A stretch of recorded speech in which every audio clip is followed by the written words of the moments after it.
Tell me this isn't cool.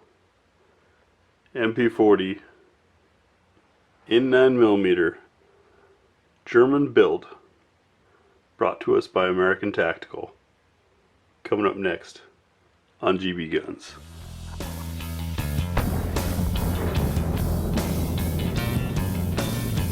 Hey, welcome back to GB Guns.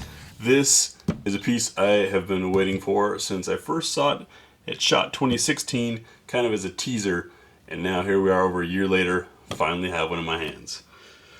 The box, as usual with carbines like this, is a little too big for my framework to put in camera, but I will show you what came in it.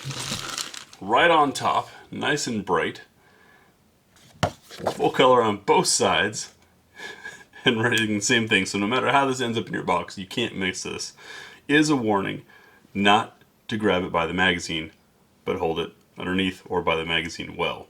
And what's funny about that is when I was researching this, one of the things that I saw most often is that people would commonly grab the magazine itself, and that caused a lot of feed issues. So, very authentic that this 2017 model has the same concerns with it. Now, before anyone calls this the Schmeiser, by the way, the only thing that Schmeiser had to do with this design was a patent on the magazine. The magazines were known to be somewhat problematic because of the single presentation double stack setup. We'll see how this runs in here. If there is an issue, I just see that as being historically accurate. We also got this bag here, which has our manual. We'll get to that. Some Lucas oil, a mag loader, which is a nice extra, decal, and then bag of tools. That sometimes makes people nervous. More on that in a bit. Now, this is made by German Sport Guns in Germany. The same folks who make the 22 caliber. In fact, German Sport Guns has been on my radar for quite some time because they always have cool reproduction guns like this, but they were always in 22, and I wanted them to be in, something with some recoil, something a little more accurate as far as historically. For example, the MP40 being in 9mm. The manual, an interesting note, obviously translated from German, which I'm okay with. Deutsch ist meine zweite Sprache. Und so kann ich es verstehen. But what I don't care for, right, we get all of this detailed instructions for using the mag loader, loading and all of that.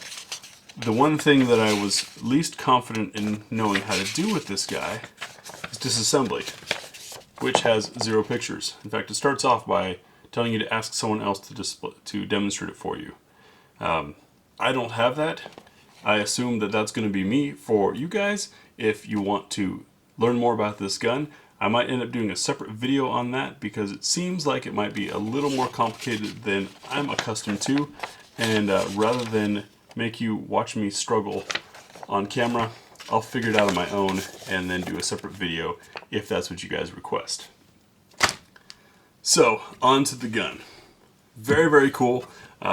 This plastic guard here was Bakelite, sometimes wood on the real ones, and it was meant more for serving as a contact point for firing from armored vehicles.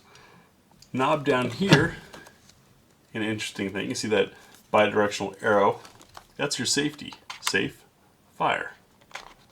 Safe, fire. It turns in either direction. It works that way. Here's all of our proofing marks. You can see the CIP approval, which means that the European SAMI equivalency or so has proofed this to run 9x19, and it's made in Germany. We do have a muzzle nut. It is threaded. Front sight has a yellow dot, which I really appreciate. Tell you, after all of the guns of this type that we've shot, usually sights from 7 years ago or sight designs don't lend themselves very well to the shooting that we're used to, and it's a little difficult to use them. That dot is going to make a difference for us. Now, it is quite bulky and heavy because it's a metal firearm. It does not have the folding stock. This piece here, though, is screwed in, and I wonder if you could make this an SBR project. If you found a folding stock, if you could just remove this and install it. I don't know enough about this platform yet to tell you that. There's our operating rod, mag release. Locking open the chamber, anyone who's run an MP5 system will recognize the setup. Grab, pull back, and up. Very difficult to do on camera. There we go, and lock up. And now we can see the chamber clearly. It's wide open. Now it's a blowback operation, and it's going to be firing from the closed bolt because it's semi-auto only. The trigger,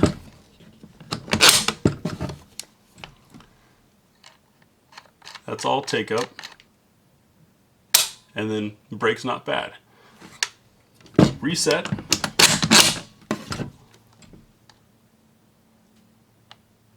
Fairly long. Then you have the take up again, and back to pull. Obviously, with sights like those, no one was intending for this to be a match style gun. It's more of a fun reproduction of a historical piece.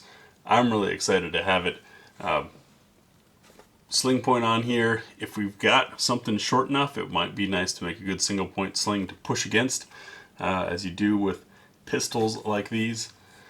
It's going to be difficult for us to shoot at our local range because they consider something like this as a rifle, which means we have to shoot it at the rifle range.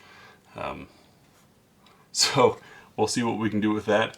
We're going to run some various loads through it, as we have with all of our other stuff. I'd like to hear from you guys what you would like to see us do with this, and if there is that interest in the field stripping or not, let me know, and I will go through, learn how to do this, and figure out a way to put it on camera for you. But that's the MP40 from American Tactical. Our shooting impression video will be coming soon. Thanks for watching.